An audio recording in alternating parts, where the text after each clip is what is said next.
Второто по квалитет фудбалско надпреварување во државата стартува во сабота со надпреварите од првото пролетно коло или вкупно 17-то коло во ова првенство. 10 екипи, секоја со своји математики и амбиции, тргнуваат во втората полусезона со цел да го остварат планираното.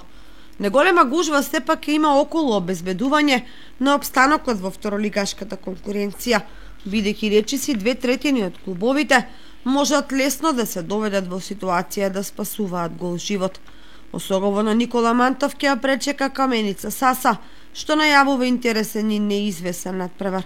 Во Виница, Слога, предводен од новиот шеф на стручниот штаб, Јане Николовски, ќе има тешка задача да ги освои бодовите против секогаш незгодниот тим на Китго од Пехчево. Во првото пролетно коло, лидерот Брегалница ја пречекува прилепска победа. Тиквеш во Кавадарци ќе го угости Росоман, а во Гевгелија Кожув ќе се пресмета со Плачковица. Во Кочани Осогово игра против Каменица Сасе и во Виница Слога против Китго. Надпреварите започнуваат во 14 часот.